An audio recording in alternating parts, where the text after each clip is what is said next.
Can Tim Lopes be the long-term answer at second base? I'm so glad you asked, Nick. Maybe.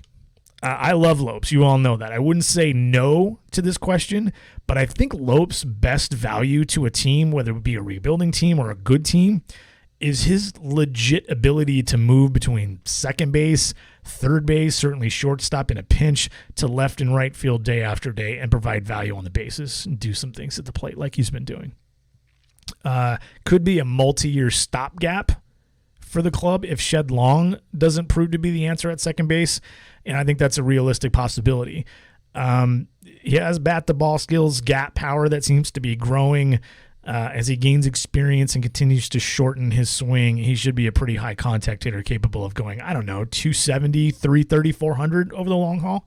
That's a pretty quality bench guy, especially when he's kind of a Swiss Army knife in the field. Legitimate short-term option at shortstop too, right there with Donovan Walton. The Mariners, I believe, have properly prioritized Shed Long as the first potential answer at second base for the long haul, and it's mainly because of his upside with the bat. I believe in the bat. He's a smart hitter, makes adjustments, and we'll see that in 2020. He's not off to a great start, but we're already seeing signs of it the last couple of days. Hit the home run in the Anaheim game on Thursday. Works counts, and he probably needs to shorten up a little bit too. He's also pounding the ball into the dirt a little too often, so they'll make that adjustment. That hasn't been a problem he's had in the past. But Lopes is a good player to have around, and you know what's interesting is, in addition to Lopes, the start by Dylan Moore. It's a super small sample, but talk about a guy who's made some basic swing changes that have worked, and talk about a guy who's shortened up, quicker to the ball, eliminates some of the unnecessary load, which aids in getting the good velocity and covering the plate. Interesting start by Moore, too. Again, tiny microscopic sample. We'll probably start to get fewer fastballs, and we'll see how he handles the breaking stuff. But Lopes and Moore both, very interesting guys, and I think both of those players kind of fall into the same category.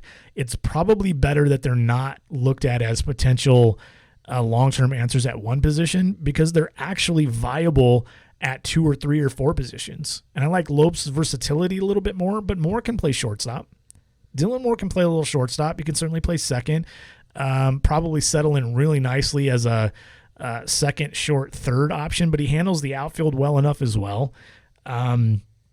So they have themselves, and again, Walton should be part of this, and Sam Haggerty to some extent as well. They have themselves a bunch of utility types, and they're probably going to get 1 or 2 pretty good ones. And with the rosters expanding to 26, maybe they can keep both. Maybe they're going to keep 2.